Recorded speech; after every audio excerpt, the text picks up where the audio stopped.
Hello friend, welcome to my YouTube channel technical question hub. मैं हूं आलोक रंजन और मैं लेकर आया हूं दोस्तों IREL का जो है 10 दिसंबर को जो एग्ज़ाम हुआ था उसका जो है फुल जो है सॉल्यूशन और आंसर के तो मिल गई होगी, लेकिन पूरा क्वेश्चन का डीपली जो है एनालिसिस जो है कैसे सॉल्व पूरा डिटेल जो है इस पेपर में मैंने किया है। ठीक है, जहाँ पे सॉल्व करने की ज़रूरत थी वो सॉल्व किया है, जहाँ पे ज़रूरत नहीं थी तो उसको डायरेक्ट ही हमने जो है वैसे ही छोड़ दिया। जैसे पहला क्वेश्चन है कि which of the following has the lowest percentage of carbon, तो रॉन्ग आयरन में जो है एक तरह से जो है सबसे लोवेस्ट परसेंटेज ऑफ कार्बन होता है।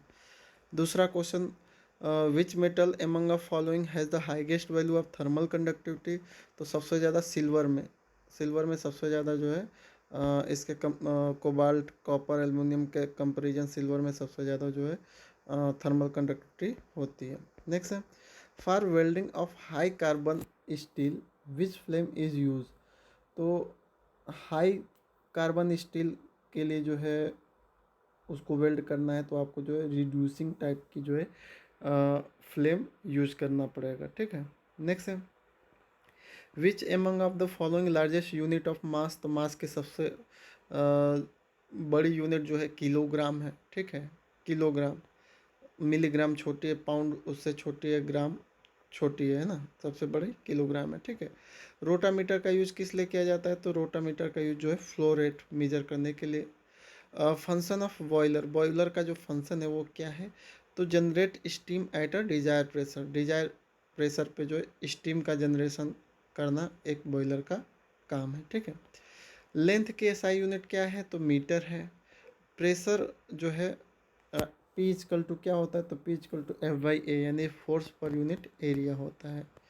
नेक्स्ट है, which one of the following material is the most elastic, सबसे ज़्यादा जो है इलास्टिक कौन सा इसमें से है, तो स्टील बहुत ज़्यादा इलास्टिक है इन सब में।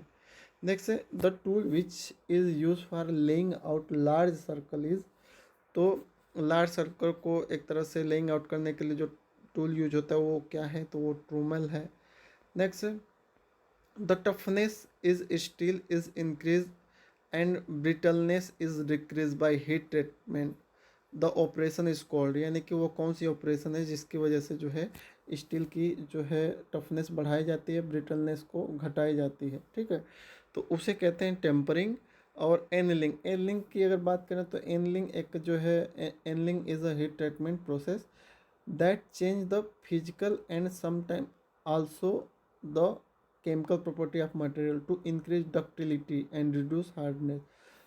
एनलिंग की बात करें तो एनलिंग का यूज हम जो है मटेरियल की जो है डक्टिलिटी बढ़ाने और हार्डनेस को घटाने के लिए करते हैं। और इसके अलावा जो है नॉर्मलाइजिंग का कोई वो नहीं है। टेम्परिंग का आपने इसमें देख ही लिया।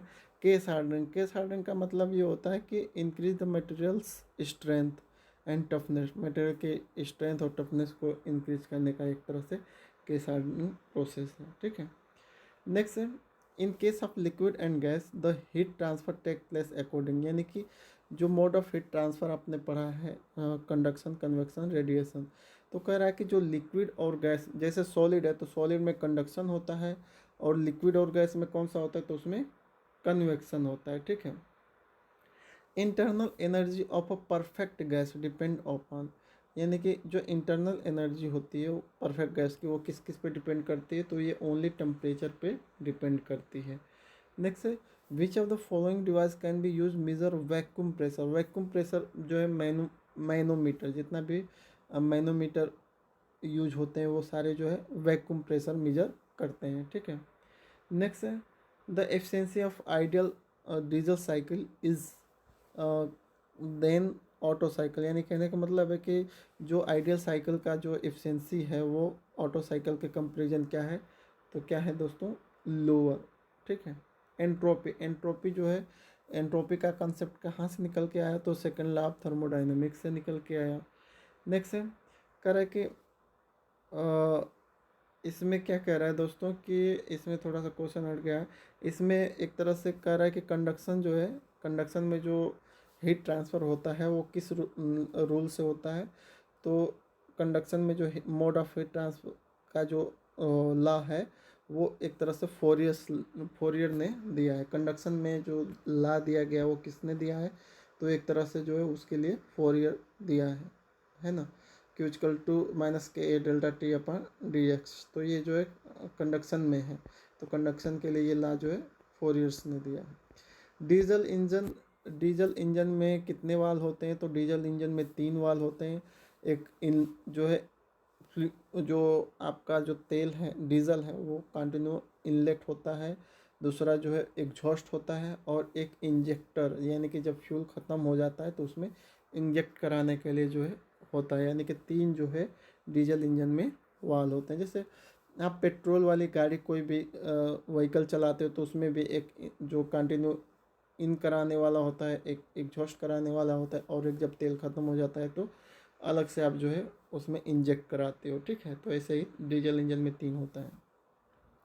नेक्स्ट है the purpose of operating system. Operating system का पर्पज क्या है, तो ये ऑल ऑफ दीज आ जाएगा, यानी कि make more efficient use of computer hardware, communication with hardware, manage and coordinate the activity of computer, यानी ऑल ऑफ दीज इसमें आ जाएगा। नेक्स्ट है M S office is example of. The M S office जो है एक तरह से एप्लीकेशन सॉफ्टवेयर है। ठीक है, ये क्वेश्चन जो है अभी NPCIL में भी पूछा था। एम एस एक्सल सॉफ्टवेयर ये किस टाइप का है, तो ये इस जो है स्प्रेडशीट टाइप का है। Which of the following programme is essential for booting up the system, तो सिस्टम को बूटिंग करने के लिए कौन सा प्रोग्राम यूज किया जाता है, तो BIOS का यूज किया जाता है। Next the for security the owners of MS word document can secure it with process using a, तो इनक्रिप्ट विथ पासवर्ड से जो है एक तरह से उसे सिक्योर कर सकते हैं। नेक्स्ट है ट्रैक बॉल एक तरह से क्या है, तो ये इनपुट डिवाइस है। HTML ये क्या है, तो ये जो है मार्कअप लैंग्वेज है। An 8 bit binary group is called, 8 bit की जो बाइनरी ग्रुप है उसे क्या कहते हैं, तो उसे बाइट कहते हैं। The dash hardest access time, the dash has shortest access time, यानी कि किसको एक्सेस करना मतलब कम समय में होता है, तो एक तरह से कैचे मेमोरी एक तरह से has a shortest access time. Next है the frequency range 300 kilo hertz to 3 kilo hertz use for, तो ये जो है AM रेडियन ट्रांसमीटर के लिए यूज होता है। नेक्स्ट है the instrument use for enlarging and reducing map is called, यानी कि मानचित्र को छोटा या बड़ा करने वाला जो इंस्ट्रूमेंट है उसे क्या कहते हैं, तो वो पेंटाग्राफ कहलाता है। नेक्स्ट है true distance will be longer than major distance if the chain is, तो वो कब होगी, जब चेन जो है एक तरह से टू लॉन्ग बहुत लंबी होगी। नेक्स्ट है the size of standard brick, जो स्टैंडर्ड ब्रिक मानी गई उसकी साइज कितनी रखी गई है, तो 190 mm गुड़े 90 mm गुड़े 90 mm। नेक्स्ट है the bottom horizontal member of door or window frame is called, तो उसे सिल कहते हैं। ये जो है सिविल के सारे क्वेश्चन हैं। नेक्स्ट है the vertical distance between any two adjust trade and stair is called, तो उसे राइज कहते हैं। नेक्स्ट है which of the following not a pitched roof, तो वो जो है बेटेंड फ्लैट हो जाएगा। The impervious layer which protect the bed and side of the canal is called, तो उसे लाइनिंग कहते हैं। Which step is not involve in working of prismatic compass, तो वो है फोकसिंग उसे कहेंगे। इसकी थोड़ी डिटेल हम कर नहीं सकते क्योंकि ये ऑलरेडी जो है सिविल का है, तो दिक्कत है, क्लियर नहीं है। तो नेक्स्ट देख लेते हैं which one of the following material is not use for a binder for road construction, तो रोड कंस्ट्रक्शन में जो है बाइंडर के लिए जो है एल्कोहल का यूज नहीं किया जाता। ठीक है, नेक्स्ट है द रेट ऑफ राइज और fall of road surface along its length with respect to the horizontal is called, तो उसे ग्रेडियंट कहते हैं। नेक्स्ट है कंपास सर्वे अनसुटेबल फॉर, तो ये जो है मैग्नेट एरिया के लिए जो है अनसुटेबल है। नेक्स्ट है the stress at a neutral axis, neutral axis पे जो है स्ट्रेस क्या होता है, तो वो 0 होता है। Unit of measurement of cement concrete in foundation are, तो मतलब सीमेंट कंक्रीट का यूनिट मेजरमेंट क्या है, तो क्यूबिक मीटर है। लिस्ट काउंट लेवलिंग स्टाफ का कितना रखा जाता है, तो वो जो है 5 रखा जाता है। The unit of angular acceleration, उसकी यूनिट क्या है, तो रेडियन पर सेकेंड स्क्वायर है। In a motor the binding material, अब इलेक्ट्रिकल का ये है, तो जो है मोटर में in a sorry in a motor the binding material is, तो वो सीमेंट है या सिविल ही अभी तक है। रॉन्ग iron contain carbon up to, तो 0.25 तक जो है उसमें रॉन्ग आयरन में रखा जाता है। Specific gravity of sand soil कितनी होती है, सैंड सॉइल की स्पेसिफिक ग्रेविटी जो है 2.7 होती है। 1 जूल पर सेकेंड क्या होता है, तो 1 जूल पर सेकेंड बराबर 1 वाट होता है। Which law state that each close circuit the sum of all voltage drop is equal to 0, तो ये जो है किरचॉफ ला है, ठीक है। A resistor is use to electric circuit for, तो इलेक्ट्रिक सर्किट में जो रजिस्टर है वो reduce the flow of current, वो करंट का फ्लो रिड्यूस करने के लिए रजिस्ट करना, यानी कि करंट का फ्लो कम होगा तभी तो रजिस्ट होगा, तो ये ऑप्शन नंबर सी हो जाएगा। एक कंडक्टर शुड है, तो कंडक्टर में जो स्पेसिफिक रेजिस्टेंस हमेशा लो होना चाहिए, ठीक है। Which one of the following conductor is use in heating element, तो हीटिंग एलिमेंट के लिए कौन सा कंडक्टर यूज करते हैं, तो नाइक्रोम का यूज करते हैं। A fuse should be connected in, तो फ्यूज जो है सीरीज ऑफ लाइव वायर के साथ, जो है लाइव कंडक्टर के साथ सीरीज में लगा होता है, ठीक है। The resistance of earth, earth का जो रेजिस्टेंस है वो कितना है, तो absolute zero, sorry about zero, zero के आसपास होता है, ठीक है।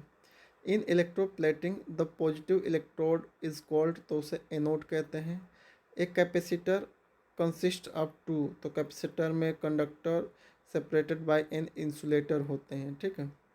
How many law are there Faraday for electromagnet, तो ओनली वन लॉ है फैराडे का इलेक्ट्रोमैग्नेट में। कह रहा है the function of diode can be compare with that of, तो डायोड का फंक्शन जो है स्विच के कंपेरिजन जो एक तरह से करना होता है, ठीक है। एम्पलीट्यूड ऑफ डैम्प्ड वेव, तो एम्पलीट्यूड ऑफ डैम्प वेव जो है घटती है टाइम के साथ, डिक्रीज विथ टाइम, ठीक है। A monostable multi vibrator is widely use, तो इसका यूज जो है for regeneration of distorted wave के रीजनरेशन के लिए करते हैं। According to N E code the colour code for the neutral, neutral का कलर कोड क्या है एन ई कोड के अकॉर्डिंग, तो वो ब्लैक है। वाट मीटर कैन मीजर, तो वाट मीटर जो है एसी और डीसी दोनों पावर को मेजर कर सकता है। इन संट मोटर और स्टार्टर इज़ यूज फॉर, तो संट मोटर में जो स्टार्टर किस लिए यूज होता है, तो current control in the start में जो करंट को कंट्रोल करना है उसके लिए, ठीक है। The principle of working of transformer, transformer का वर्किंग प्रिंसिपल क्या है, तो म्यूचुअल इंडक्शन है, ठीक है। द इफेक्ट ऑफ कोरोना क्या है, तो effect of corona is increase reactant, reactant को इंक्रीज कराना है। Spherical shape of droplet of mercury due to, तो जो पारा की जो बूंद है वो गोलाकार होता है किसकी वजह से, तो हाई सरफेस टेंशन की वजह से। सेम क्वेश्चन जो है एनपीसीआईएल में भी पूछा था लेकिन ऑप्शन थोड़े चेंज थे, ठीक है। नेक्स्ट है which of the following is most viscous, सबसे ज़्यादा विस्कोसिटी इसमें किसकी है, तो कोल तार, इसका डी वाला ऑप्शन है, तो कोल तार सबसे गाढ़ा चिपचिपा होता है, तो उसका करेक्ट आंसर हो जाएगा। Which of the following is a form of energy, तो फॉर्म ऑफ एनर्जी जो है आपकी लाइट है, जैसे लाइट एक एनर्जी है तभी तो उसी के प्रेजेंस में फोटोकेमिकल रिएक्शन होती है, या सोलर एनर्जी आप जो जनरेट करते हो, तो ये सब एक जो है लाइट जो एक तरह से फॉर्म ऑफ एनर्जी कहलाएगी, ठीक है। थर्मल कंडक्टिविटी किसकी इसमें सबसे ज़्यादा है, तो ये स्टील की है। सरफेस टेंशन ऑफ वाटर, अगर टेम्परेचर को इंक्रीज कराएंगे तो सरफेस टेंशन क्या होगा, तो डिक्रीज हो जाएगा, ठीक है। वाटर गैस का कंपोजिशन क्या है, तो कार्बन मोनोऑक्साइड और हाइड्रोजन हो जाएगा। High purity oxygen is use for, तो ये सभी के लिए हाई प्योरिटी ऑक्सीजन जो है welding, cutting of metal, medical purpose सभी में यूज होती है, ठीक है। The percentage of volume of argon in the air is about, यानी कि आर्गन की प्रेजेंट परसेंटेज कितनी है, तो आर्गन जो है एयर में 0.94% होती है। रिडॉक्स रिएक्शन में क्या होती है, तो रिडॉक्स रिएक्शन में इलेक्ट्रॉन का ट्रांसफ़र होता है। ड्राई आइस क्या है, तो ये सॉलिड कार्बन डाइऑक्साइड है। The binary diffusion, the binary diffusivity in a gas dependent on, तो ये temperature, pressure, nature of component सब पे डिपेंड करती है डिफ्यूजिटी, ठीक है, डिफ्यूजिटी ऑफ गैस, ठीक है। Next the unit of energy is the same of unit of, तो एनर्जी की यूनिट जो है जूल होती है, तो किसकी और यूनिट जूल होती है, तो वर्क का भी जूल होती है, ऑप्शन नंबर बी, ठीक है। First law of thermodynamics is based on the law of, तो एक कंजर्वेशन ऑफ जो है एनर्जी, यानी कि एनर्जी को ना तो जनरेट किया जाता ना ही डिस्टोर किया जाता, बस उसके एक फेज से दूसरे फेज में चेंज किया जा सकता है, ठीक है। Next, the minimum number of degree of freedom for any system, किसी भी सिस्टम के लिए सबसे कम जो है minimum number of degree of freedom कितनी हो सकती है, तो वो 0 हो सकती है, ठीक है। करा कि कार्बन स्टील जो है करा increase in carbon content of steel, steel में अगर आप कार्बन की मात्रा बढ़ाओगे तो उसकी स्ट्रेंथ क्या होगी, बढ़ जाएगी, ठीक है। करा है कि atmospheric corrosion of metal take place, तो एटमॉस्फेयर में जो कोरोजन होता है मेटल का, वो किसकी वजह से होता है, तो वो स्लो ऑक्सीडेशन की वजह से होता है। Chemical reaction involve in a participation of, तो किसी भी केमिकल रिएक्शन में जो है इलेक्ट्रॉन इन्वॉल्व होता है, ठीक है। नेक्स्ट है ए reaction which proceed with absorption of heat is term, यानी कि हीट को क्या कर रही है, एब्जॉर्व कर रही है, तो वो एक तरह से इंडोथर्मिक रिएक्शन है। अगर हीट बाहर निकालेगी तो उसको जो है एक्जोथर्मिक कहेंगे। थर्मोकेमिकल रिएक्शन होता है, थर्मोकेमिकल रिएक्शन एक तरह से प्रेजेंस ऑफ हीट होती है, photochemical presence of light, light के प्रेजेंस में ये फोटोकेमिकल रिएक्शन होती है, ठीक है। नेक्स्ट है science of earth which deal with nature and origin of rock, यानी कि वो कौन सा साइंस है जिसमें हम अर्थ की ओरिजिन और रॉक की उत्पत्ति का अध्ययन करते हैं, तो उसे जियोलॉजी कहते हैं। डायमंड की हार्डनेस क्या होती है, तो जो है मोह हार्डनेस स्केल होती है, जिसमें सभी चीज़ की जो है हार्डनेस लिखी जाती है, ठीक है। तो डायमंड की हार्डनेस 10 होती है, जो सबसे ज़्यादा है आज तक के सभी। अगर आप मोह हार्डनेस स्केल में देखेंगे तो उसमें 10 जो है डायमंड की हार्डनेस नंबर सबसे ज़्यादा है, ठीक है। Which of the following is radio active metal, तो रेडियो एक्टिव जो है आपका यूरेनियम है। The mineral deposit in solid rock is called, तो उसे और कहेंगे। सोर्स ऑफ मिनरल डिपॉजिट, तो मिनरल डिपॉजिट कहाँ से पाए जाते हैं, उनका मेन सोर्स क्या है, तो एक तो ज्वालामुखी के फटने से और हॉट स्प्रिंग जितना होता है उससे, यानी कि बोथ इसमें आ जाएगा, ठीक है। नेक्स्ट है process of reducing a solid body such a rock to fragment by using an explosive known as, कह रहे हैं कि सॉलिड बॉडी को हटाने के लिए जो एक्सप्लोजिव यूज करते हैं वो किस टाइप का होता है, तो मतलब एक्सप्लोजिव का यूज करते हैं तो वो किस नाम से जाना जाता है, तो उसे ब्लास्टिंग कहते हैं, यानी कि ब्लास्ट कर दिया सॉलिड, जितना भी ढेर था वो हट गया, ठीक है। नेक्स्ट है the process of acid leaching, acid leaching का यूज किस में होता है, तो ये सभी में पोलोनियम, यूरेनियम, थोरियम सबके एक्सट्रैक्शन में यूज होता है। Next the explosive use to underground mines have to be, तो एक्सप्लोजिव जो अंडरग्राउंड माइंस के लिए यूज होते हैं वो किस टाइप के होते हैं, तो कैप सेंसिटिव होता है, यानी कि कैप हटा दो तो वो फट जाते हैं, ठीक है। Percentage of O2 in atmosphere by wait, ये मैक्सिमम लोगों का जो है गलत हुआ होगा, क्योंकि परसेंटेज ऑफ ऑक्सीजन उन्होंने 21 मार के आगे होंगे, लेकिन जो है वो 21 बाई वॉल्यूम होता है, ठीक है। और अगर बाई वेट देखा जाए तो 23 हो जाता है। इसी तरह अगर नाइट्रोजन की देख लें तो नाइट्रोजन का जो है बाई वॉल्यूम जो आप 79 पढ़ते हो वो बाई वॉल्यूम है, बाई वेट में जाएंगे तो 75.5 के आसपास आ जाएगा, ठीक है। Which type of antenna is use microwave link, तो इसमें पैराबोलिक डिस एंटीना यूज होता है। N8051 माइक्रो कंट्रोलर IC है, इसमें क्या होता है, तो 40 पिन यूज होती है। The NOR gate is combination of, तो नॉर गेट जो है और नॉट का कम्बिनेशन है। In a radio receiver the input from local oscillator is fed to, तो ये किस लिए होता है, तो ये मिक्सर के लिए यूज होता है, ठीक है। Which of the following microphone work on principle of piezo electro, कह रहा है कि इसमें से किस टाइप का माइक्रोफोन जो है पीजो इलेक्ट्रिक इफेक्ट पे वर्क करता है, तो ये क्रिस्टल टाइप का, ठीक है। Pin diode mostly use as a, तो उसे light detector in a fibre optics के लिए यूज किया जाता है। सिम का फुल फॉर्म पूछा है, तो सिम का फुल फॉर्म होता है सब्सक्राइबर आइडेंटिटी मॉड्यूल, ठीक है। नेक्स्ट है in a diode circuit the point where the diode start conducting is known as, तो उसे नी पॉइंट कहते हैं, है ना। नेक्स्ट है बाइपोलर जंक्शन ट्रांजिस्टर यानी कि बीजेटी, बाइपोलर जंक्शन ट्रांजिस्टर, ये एक टाइप की वोल्टेज कंट्रोल डिवाइस है, ठीक है। अब आ जाते हैं जो है 100 क्वेश्चन, तो आपका एक तरह से टेक्निकल है पूरा, जिसमें मैकेनिकल, इलेक्ट्रिकल, सिविल, केमिकल सब है ना।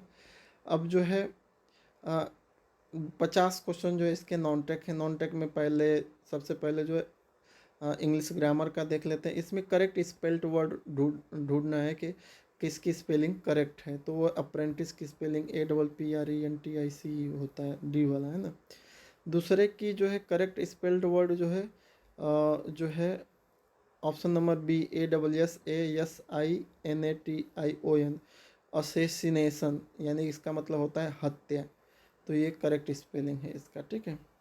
अपोजिट पूछा है, तो जो स्टर्न, स्टर्न का अपोजिट पूछा है, तो स्टर्न का मतलब होता है कठोर, तो उसका उल्टा हो जाएगा लाइन, कठोर का कोमल यानी कि सॉफ्ट, तो लेनिएंट का मतलब होता है सॉफ्ट, एक तरह से कह सकते हो, तो ये जो है आपका बी वाला सही है। तीसरा जो है अपोजिट डिस्टिंक्ट का पूछा है, तो डिस्टिंक्ट का मतलब होता है अलग अलग, जिसका जो है अलग अलग का सिमिलर हो जाएगा, ठीक है। इसके अलावा जो है यूनिफॉर्म, अन अन जो है यूनिफॉर्म मतलब समान जो भी है, तो इसका सिमिलर हो जाएगा।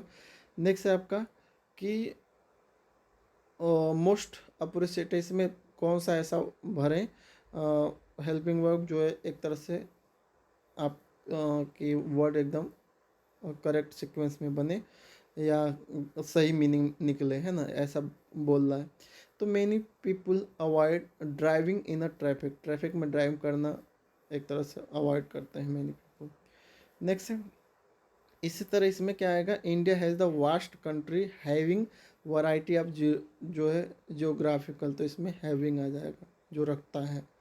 नेक्स्ट है इसमें जो है वन वर्ड सब्स्टिट्यूशन यानी कि जो है वाक्यांशों के लिए एक शब्द बताना है आपको। कह रहा है कि to supply water to land a crop by artificial mean, कह रहा है कि जो आर्टिफिशियली हम वाटर सप्लाई करते हैं क्रॉप या लैंड में, उसको क्या कहते हैं, तो उसको सिंचाई करना कहते हैं, इरिगेट, ठीक है। नेक्स्ट है कह रहा है कि the branch of science which deal with celestial object space and the physical universe as a whole, तो कह रहा है कि वो ब्रांच की सॉरी साइंस की वो कौन सी शाखा है जिसमें हम खगोलीय ऑब्जेक्ट, खगोलीय स्थान और फिजिकल यूनिवर्स के अध्ययन करते हैं, तो उसे कहते हैं खगोल शास्त्री, खगोल शास्त्र कहते हैं, यानी कि astronomy, option number B. Next है कह रहा है कि इसमें नियरेस्ट मीनिंग यानी कि सेनोनिम, पर्यायवाची बताना है आपको। कह रहा है कि the teacher always appreciate Ankit as he is very, तो मेटिकुलियस, तो उसका मतलब होता है बहुत ध्यान रखने वाला, इन हिज वर्क, तो ध्यान रखने का केयर हो जाएगा, तो केयरफुल हो जाएगा, ऑप्शन नंबर सी, ठीक है। चौथे में भी नियरेस्ट मीनिंग बताना है आपको सिनोनिम, तो कह रहा है कि my daughter is averse to disagreement with her colleagues in a office, तो एवर्स का मतलब होता है उल्टा यानी अपोजिट, उसका सिमिलर हो जाएगा। प्लूरल फॉर्म चीफ मतलब जो प्रमुख होता है, तो उसका चिप्स हो जाएगा, ठीक है, option number C. Ox, ox का ऑक्सेन हो जाएगा बैल। इसमें जो है आइडम्स एंड फेज है, तो इसमें ब्रेक द आइस, बर्फ को तोड़ने का मतलब कि चुप्पी तोड़ना, एक तरह से स्टार्ट टू कंजर्वेशन जो है कन्वर्जेशन, यानी कि जो बातचीत स्टार्ट कर लेना एक तरह से हो जाएगा। ओवर हेड एंड ईयर यानी पूरी तरह से डूब जाना, यानी कि उसका मतलब हम कह सकते हैं एक कंप्लीटली यानी कि पूरी तरह से, ठीक है।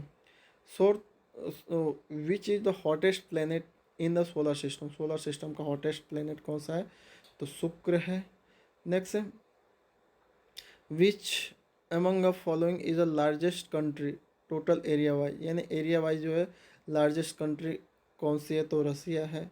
नेक्स्ट है कह रहा है कि as per Indian history Vardhaman Mahavir is regarded as the, जो है भारतीय इतिहास के अनुसार वर्धमान महावीर कौन सा तीर्थकर माना जाता है, तो ये 24वां तीर्थकर है, ठीक है। Who as the first governor general of free India, स्वतंत्र भारत के प्रथम गवर्नर जनरल कौन थे, तो वो लॉर्ड माउंट बेटन थे। नेक्स्ट है which state of India come into being first after the completion of the state regulation act 1956, कह रहे राज्य पुनर्गठन अधिनियम 1956 के लागू के बाद जो है भारत का कौन सा राज्य सबसे पहले अस्तित्व में आया, तो आंध्र प्रदेश आया था, ठीक है।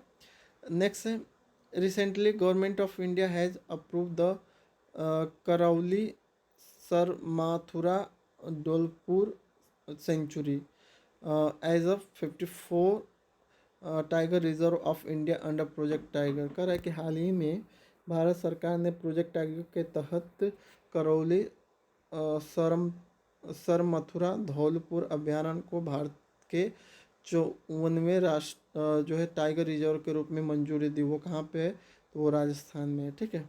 नेक्स्ट है कह रहा है which Indian institute of technology is setting up first ईवर IIT campus outside India in Tanzania, कह रहा है कि कौन सा भारतीय प्रौद्योगिक संस्था भारत के बाहर तंजानिया में पहला आईआईटी परिसर स्थापित किया है, तो आईआईटी मद्रास, ठीक है।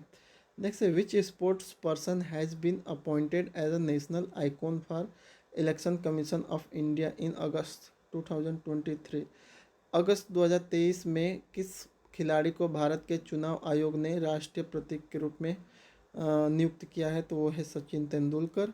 नेक्स्ट है government of India has launch operation repatriate operation bring back Indian citizen from Israel amid an ongoing 2020 Israel Hamas war conflict, कह रहा है कि भारत सरकार ने 2023 में चल रहे इसराइल हमास युद्ध संघर्ष के बीच इसराइल से भारतीय नागरिकों को वापस लाने के लिए जो अभियान चलाया था, वो उस अभियान का नाम क्या था, तो उसका नाम था अभियान अजय, ठीक है। इसरो का फुल फॉर्म क्या है, तो इस इंडियन स्पेस रिसर्च ऑर्गेनाइजेशन है। इंडियन सेलिब्रेशन बर्थडे ऑफ 19 नवंबर यानी 19 नवंबर को किसके जन्मदिन को भारत मनाता है as a national integrity day पे, तो वो है इंदिरा गांधी, ठीक है। The book discovery of India written by, तो जवाहरलाल नेहरू द्वारा ये लिखा गया है। अब मैथ पे आते हैं, इसमें कह रहा है कि किसी स्कूल में 3000 विद्यार्थी में से 72.5 परीक्षा में पास हुए तो कितने फेल हुए, तो देखिए 3000 का 72.5 निकालेंगे तो 2175 आएगा, तो 2175 पास हुए, तो बाकी फेल कितने हुए, तो टोटल में से 2175 घटा दीजिए, तो 3000 में से 2175 घटाएंगे तो 825 निकल के आएगा, यानी ये बच्चे क्या हो गए, फेल हो गए, ठीक है। नेक्स्ट कह रहा है कि ए और बी साथ मिलकर किसी काम को 3 दिन में पूरा करते हैं, यदि ए अकेले उस काम को 5 दिन में पूरा कर सकता है तो बी अकेले उसको कितने दिन में पूरा कर लेगा, तो सबसे पहले इनका जो है एक साथ मिलकर कितने दिन में पूरा किए, तो 1/3 एक दिन का निकालेंगे तो 1/3 हो जाएगा। ए कितना कर पा रहा है एक दिन में, तो जो है अकेले कितना कर पा रहा है, तो 5 दिन में यानी 1/5 हो जाएगा। तो बी कितना करेगा, तो टोटल में से 1/5 घटा देंगे तो बी वाले का काम निकल के आ जाएगा, तो 1/3 माइनस 1/5 कर दीजिए, 15 एलसीएम ले लीजिए, 5 माइनस 3 हो जाएगा यानी 2/15, और वर्क निकालेंगे तो उल्टा हो जाता है, तो 15/2 हो जाएगा यानी कि 7.5 दिन हो जाएगा, ठीक है। ऑप्शन नंबर सी समझ में आ गया दोस्तों, कोई इसमें जो है कन्फ्यूजन नहीं होनी चाहिए। ये इसमें पूछा है कि मीन पूछा है, दे रखा है, कह रहा if the mean of 4 observation x 2x + 3 5x and 7x-4 is 11 दे रखा है, ठीक है। और पूछ रहा है x की वैल्यू। तो मीन बराबर होता है कि सम ऑफ ऑल डाटा, जितना डाटा दे रखा है उसका योग बटा जो है divided by total number of data point, कितने डाटा पॉइंट हैं उनके, तो इन सब का योग कर लीजिए, ठीक है। और कितने नंबर से 4 हैं तो डिवाइड बाई 4, और मीन ऑलरेडी 11 दे रखा है, इक्वल टू 11 हो जाएगा, ठीक है। बस इसको सॉल्व करेंगे तो ये आपका निकल के 3 आ जाएगा, ठीक है। एक्स की वैल्यू क्या आ जाएगी दोस्तों, 3 आ जाएगी। नेक्स्ट है, ये बहुत ही इजी एक और क्वेश्चन है कि एक ट्रेन 36 किलोमीटर प्रति घंटा की चाल से चल रही है। यदि यह एक पेड़ को 25 सेकंड में पार कर लेती है तो ट्रेन की लंबाई कितनी है। तो लंबाई पूछा है, ठीक है। तो लंबाई बराबर होता है एल बराबर होता है स्पीड इनटू टाइम, ठीक है। तो स्पीड इसने दे रखा है 36, लेकिन वो किलोमीटर पर हावर में है तो उसको जो है मीटर पर सेकंड में करेंगे तो 36 गुणे 5/18 से गुणा करना पड़ेगा, तो ये 10 निकल के आ जाएगा, ठीक है। तो बस जो है स्पीड हो गई, टाइम ऑलरेडी दे रखा है 25 सेकेंड, तो वही हो जाएगा जो है 10 गुणे 25 यानी कि 250 मीटर उसकी लेंथ हो जाएगी, ठीक है। नेक्स्ट है, कह रहा है कि एक नाव धारा के प्रवाह के विपरीत दिशा की तुलना में इसके प्रवाह की दिशा में 36 मील की दूरी तय करने में 90 मिनट कम समय लेती है। यदि स्थिर पानी में नाव की चाल 10 मील प्रति घंटा है तो धारा की चाल क्या है, ठीक है। बहुत इजी है। आपको मान लेते हैं कि जो है स्पीड जो है स्ट्रीम की जो है धारा की जो चाल मान लिया x है, ठीक है।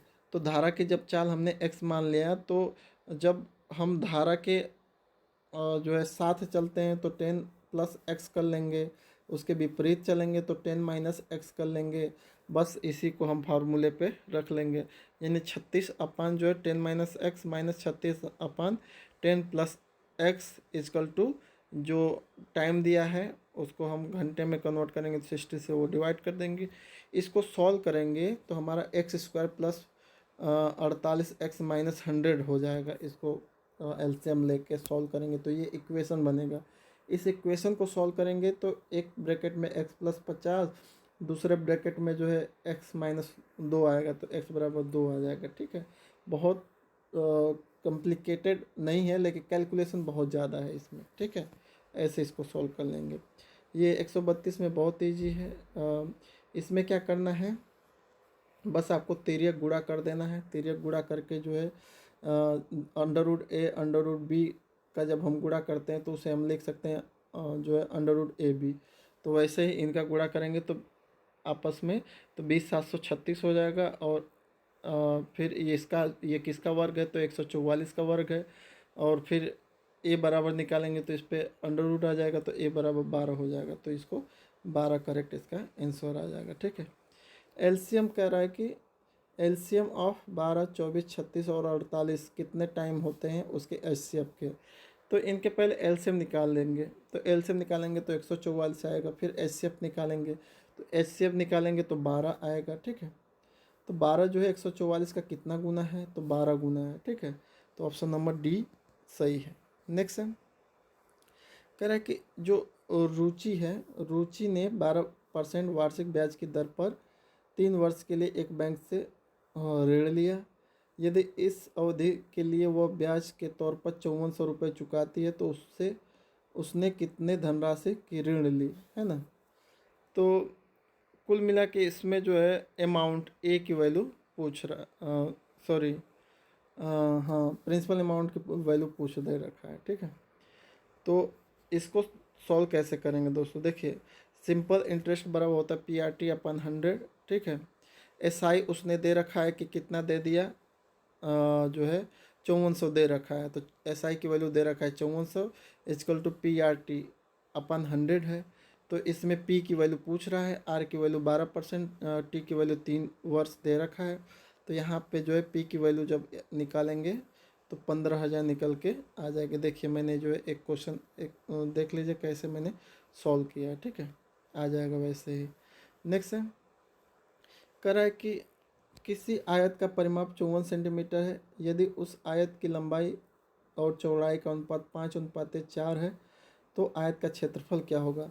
तो देखिए इसमें कुछ नहीं करना है, पर मीटर ऑफ रेक्टेंगल दे रखा है कितना 54 सेंटीमीटर। तो हम जानते हैं पर मीटर ऑफ रेक्टेंगल बराबर होता है 2 ब्रैकेट में L+B यानी लेंथ और ब्रेड्थ, ठीक है।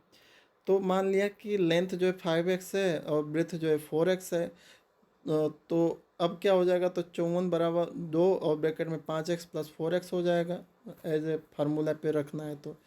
और बस इसको सॉल्व करेंगे तो x की वैल्यू 3 आ जाएगी, और x की वैल्यू जब 3 आ जाएगी तो आपने क्या माना था, लेंथ को 5x माना था तो 5 3 15 हो जाएगा, ब्रेड्थ को जो है 4x माना था तो 4 3 12 हो जाएगा, यानी 15 L निकल के आएगी और B जो है 12 निकल के आ जाएगी। तो एरिया ऑफ जो है रेक्टेंगल बराबर होता है L/B यानी लेंथ इंटू ब्रेड्थ।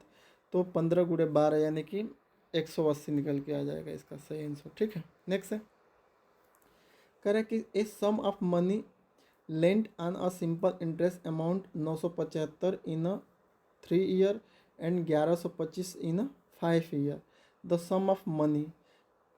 ये क्वेश्चन बस जो है देखने में जो है बहुत ही इजी लग रहा है, लेकिन इसको सॉल्व करेंगे तो बहुत लंबा खींच के जाएगा। क्या कहा इसने, करा कि साधारण ब्याज पर दी गई एक धनराशि 3 वर्ष में 975 रुपये और 5 वर्ष में 1125 रुपये हो जाती है, तो वो धनराशि ज्ञात कीजिए। धनराशि को ज्ञात करने के लिए बोला है। तो चलिए जो है इसको सॉल्व करते हैं।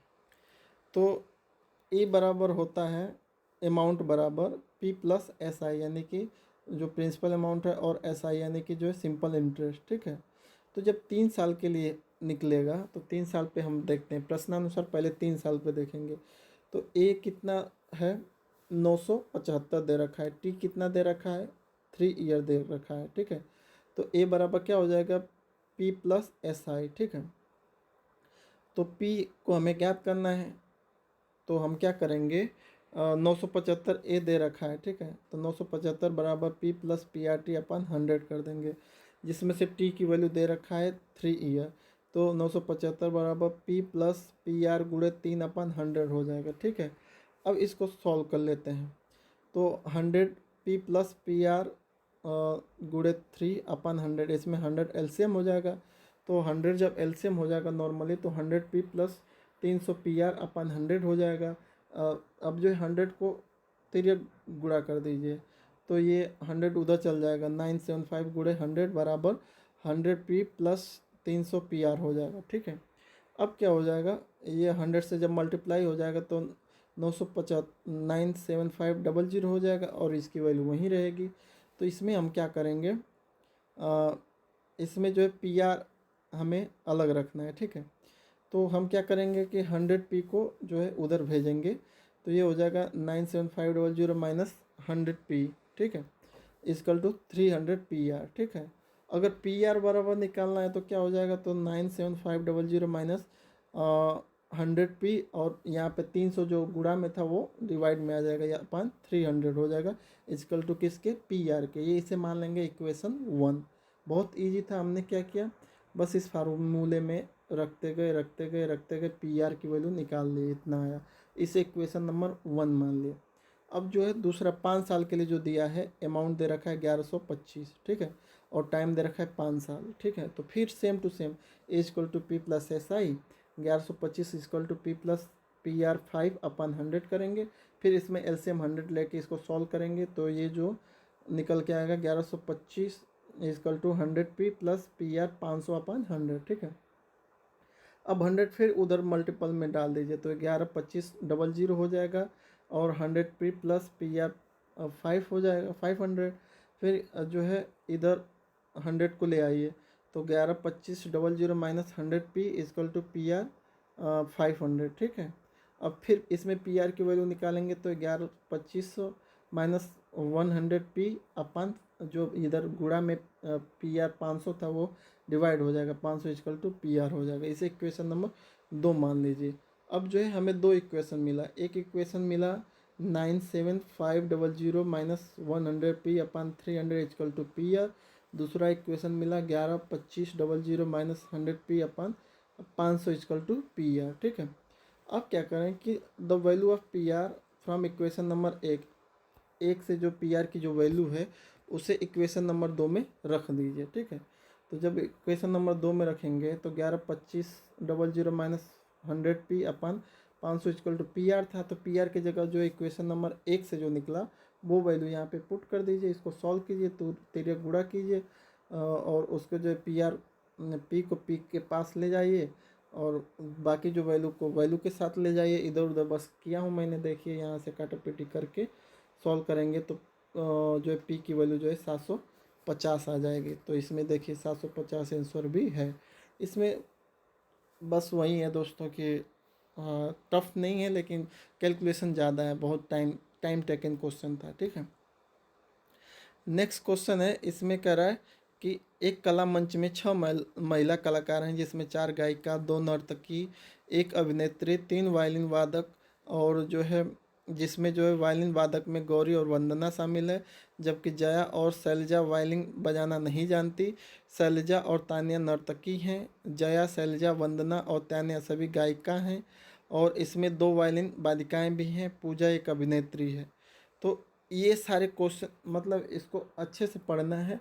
उसके बाद इसी से क्वेश्चन पूछेगा कि who among these performing artist in both vocalist and violinist, यानी कि कौन इसमें जो है गायिका और वायलिन वादिका दोनों हैं, ठीक है। तो इस अगर ऐसा क्वेश्चन आए तो मैं आपको एक तरीका बता रहा हूँ, अगर ऐसा क्वेश्चन आए तो आपको क्या करना है कि एक सबसे पहले 2 कॉलम बनाइए, एक चॉइस यानी कि डांसर, वोकल म्यूजिकल एक्टर या वायलिनिस्ट और दूसरा पर्सन, ठीक है। तो इससे जो निचोड़ निकाले सबसे पहले कि डांसर कौन कौन सा है, तो डांसर में जो है शैलजा और तान्या है।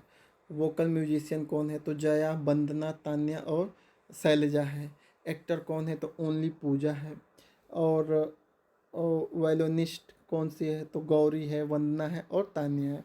तो ये आपको सबसे पहले ये बना लेना है कि कौन कौन कैसे कर रहा है, तो एक तरफ से चॉइस, एक तरफ से पर्सन बना लीजिए। अब जो है आंसर देने में मज़ा आएगा। जब ये बन गया हमारा तो अब क्या पूछा है कि निम्नलिखित में से कौन एक गायिका और वायलिन, यानी कि जो सिंगर भी है और जो वायलिन भी बजा रही है। तो देखिए इसमें से दोनों में कॉमन कौन सा है, तो वंदना है, ठीक है। वंदना और तान्या दोनों हैं, लेकिन जो है इसमें तान्या का ऑप्शन नहीं है, वंदना का है, तो इसलिए इसमें वंदना आ जाएगा, ठीक है। दूसरा क्वेश्चन कह रहा है कि कौन एक नर्तकी, गायिका और वायलिन सभी हैं, यानी कि एक तरह से जो है डांसर भी है, म्यूजिशियन भी है और वायलिनिस्ट है। तो देखिए तीनों में कॉमन कौन सी है, तो तान्या, देखिए तान्या जो है वायलिन बजाने में भी है, म्यूजिशियन में भी है और डांसर में भी है। तो ये तान्या इसमें मतलब एक बार जहाँ पे आपका बैठ गया चॉइस और पर्सन में तो सब हो जाएगा। जैसे इसमें नेक्स्ट अब क्या पूछा कि way who among these artist, मतलब कि जो ओनली वायलिन वादिका है, तो ओनली वायलिन कौन बजा रही है, इसमें जो है तान्या और वंदना तो हो गए, तो गौरी इसमें आ जाएगा डायरेक्ट आपका। गौरी इसका करेक्ट आंसर हो जाएगा क्योंकि वो दोनों दोनों में थी, ये अकेले इंडिविजुअल है, ठीक है। तो ऐसे क्वेश्चन इसको सॉल्व करना है, ठीक है। नेक्स्ट 140वां क्वेश्चन इसमें कर रहा है कि 2, 5, 9, 19, 37 इसका सीक्वेंस आगे बढ़ाइए, नेक्स्ट क्या आएगी। तो इसमें देखिए इसमें कैसे सीक्वेंस चल रहा है, तो 5 कैसे आया, 2 गुणे 2 प्लस 1 किया तो 5 आ गया। और 9 कैसे हुआ, तो 5 गुणे 2 माइनस 1, यानी कि जो वैल्यू आई एक बार +1 जोड़िए, एक बार -1 कीजिए, +1 -1 +1 ऐसे करते जाएंगे तो 75 इसका आंसर आ जाएगा, ठीक है। इसमें KM5 IP8 GS11 EV18 इसको कैसे सॉल्व, नेक्स्ट नंबर क्या आएगा, तो इसमें देखिए जो है 5, 3, 8, 3, 11, 3, 14 और 14, 3 जो है 17 हो जाएगा, ठीक है। और इधर से एक एक संख्या जो है जुड़ती जा रही है, ठीक है। EFGH यानी एक संख्या हटा दो +1 करके, तो यानी E के बाद F होता है, F हटाओ G आ गया, फिर +1 के बाद जो आई होगा, ऐसे करेंगे तो ये जो है ऑप्शन नंबर ए आएगा, ठीक है। मैंने सॉल्व किया है। और इसमें जो है कैसे सीरीज बढ़ रही है, तो ए बी के बाद C और D को हटा दिया, उसके बाद E F लिखा, फिर 2 को हटा दिया, फिर जो है सीक्वेंस ऐसे बढ़ रहा है, तो इसमें आई जे डायरेक्ट आ जाएगा। ठीक है, ये देखिए दोस्तों, इसमें जो है कह रहा है कि इसमें से कौन सा एक अलग है, इन सब में अलग है, तो ओड मीन इसको छांटना है। तो इसमें देखिए कैसे सीरीज बढ़ रही है, 4 6 8 10 12 14, ठीक है, ऐसे बढ़ रही है। तो इस सीक्वेंस से जो है 32 जो लिखा है वो 32 ना आके 30 होना चाहिए, तो इसलिए 32 जो है गलत है। नेक्स्ट है हमारा, इसमें भी कह रहा है कि इसमें एक जो है गलत है उसको छांटिए। तो इसमें देखिए इसमें कैसे इस सीरीज बढ़ रही है, तो 2 का स्क्वायर -1 किया तो 3 आया, 3 का स्क्वायर -1 किया तो जो है 8 आया, और फिर जो है 4 का स्क्वायर -1 किया, ऐसे बढ़ते जा रहा है। लेकिन जो है छठवें में जब 6 का स्क्वायर -1 करेंगे तो 35 आना चाहिए, लेकिन यहाँ 34 है, इसलिए ये गलत है, 34 का इनकरेक्ट है। ठीक है, इसमें भी फाइंड ओड वन आउट, इसमें जो गलत है उसको छांटना है। तो इसमें देखिए एफ आई एल में क्या है, सीक्वेंस कैसे चल रहा है, तो F+2 यानी कि एफ आई जो है ई एफ, जी एच के बाद आई होता है, यानी कि +2 के बाद आई है, फिर आई के बाद जे के बाद एल है, यानी +2 के बाद एल है। तो सिमिलर ऐसे सब हैं, लेकिन जो एल ओ क्यू की बात करें तो एल में जो है +2 करेंगे तो एल यम एन ओ आ जाएगा, उसके बाद जो है फिर 2 आना चाहिए, दूसरा अक्षर बात तो ओ पी क्यू आर आना चाहिए, लेकिन वहाँ पे जो है क्यू है, इसलिए गलत है। ठीक है, ये देखिए क्वेश्चन कह रहा है कि ए सीधी दिशा में 10 मीटर चलता है, फिर वो दाईं ओर 10 मीटर चलता है, इसके बाद वो हर बार बाईं ओर मुड़ता है, मतलब बाईं ओर मुड़ता ही जा रहा है, और क्रमशः 5 मीटर 15 मीटर और 15 मीटर चला, तो वो अपने प्रारंभिक बिंदु से कितनी दूर है। ठीक है, तो यहाँ पे देखिए स्टार्टिंग पॉइंट उसकी ए मान लें, तो 10 मीटर चला, फिर 10 मीटर मुड़ा, और उसके बाद बाईं मुड़ के 5 मीटर, फिर बाईं मुड़ के 15 मीटर, फिर बाईं मुड़ के जो है 15 मीटर चला। तो एक तरह से इनकी जो गैपिंग दिखा रही है वो 5 मीटर की दिखा रही है, जो है यहाँ पे 10 और 15, 15 - 10 यानी 5, तो वो जो है अपनी प्रारंभिक बिंदु से 5 मीटर की दूरी पे चला गया। ठीक है, इसमें क्या कह रहा है दोस्तों, कह रहा है कि जो है if A is to the south of B and C to the east of B, in which direction A with respect to C। कह रहा है यदि A B के दक्षिण की ओर है, C B के पूर्व दिशा में है, तो A और C किस दिशा, जो है A C के किस दिशा में है। तो देखिए इसको ऐसे हमने बनाया है, B जो है C के क्या है, पूर्व दिशा में हो गया, जो है एक तरफ से ये अप्लीकेशन, हाँ ये जो है मैंने बी जो है सी के पूर्व दिशा में हो गया। ठीक है, उसके बाद ए बी के दक्षिण दिशा में है, तो ए ये है, और इसके जो है सी के क्या है, दक्षिण दिशा में है। ठीक है, तो इस तरह से ये ग्राफ बनेगा, और जो है अगर फाइनली देखेंगे सी ए से किस ओर है, तो सी जो है ए से, यानी कि अगर देखेंगे ईस्ट वेस्ट नॉर्थ साउथ में, तो एक तरह से ये जो है साउथ वेस्ट दक्षिण पश्चिम की दिशा में है, ये इसका बन जाएगा। ये जो है करेक्ट 20 को इस कोड में लिखा जाता है, तो और 11 को इस कोड में, तो 12 को, तो ये बस स्पेसिफिक नंबर जो है स्पेसिफिक अक्षर के लिए आ जाएगी, और ये सॉल्व कर देंगे तो निकल जाएगा, कुछ ज़्यादा दिक्कत नहीं है। 49वें में क्या कह रहा है कि how many time will you right even, जो है कह रहा है कि यदि 291 से 300 तक की सभी संख्याएं लिखी जाएं तो इसमें सम अंक कितनी बार आएगा। तो सम अंक जो है आपका देखिए 91 से 300 में पूरा लिख लीजिए, जो सम जो यानी कि 2 से कट जाएं, दो या 2 से विभाजित हो जाएं, 2 से विभाजित हो जाए, तो देखिए 13 बार आया है, तो 13 बार डायरेक्ट लिख लीजिए। नेक्स्ट है कह रहा है कि Lalu bought a jacket for 2952 after availing a discount of 18%, what was the mark price. बहुत सिंपल है इसका जो है फार्मूला मार्क प्राइस निकालने का, कि जो जितने में ख़रीदा अपन जितने में छूट मिली वो, तो ख़रीदा उसने कितने में दोस्तों, जो है 2952 में, और डिस्काउंट के बाद कितना हुआ तो वो हमें मालूम है नहीं, तो वो हम मान लेते हैं 100% -18 कर देंगे, यानी कि 82% हो जाएगा। तो 2952 अपन 82% हो जाएगा, परसेंट का मतलब 100, तो ये 100 नीचे यानी कि अब डायरेक्ट ऊपर चला जाएगा, तो 2952 इंटू 100 हो जाएगा अपन 82, तो करेंगे तो 36 आ जाएगा। ये है मैंने शॉर्ट में सॉल्व किया है। तो वीडियो काफ़ी लंबी हो गई है, कोई बात नहीं दोस्तों, लेकिन आई होप आपको पूरे क्वेश्चन समझ में आ गए होंगे। Thanks for watching. जय हिंद।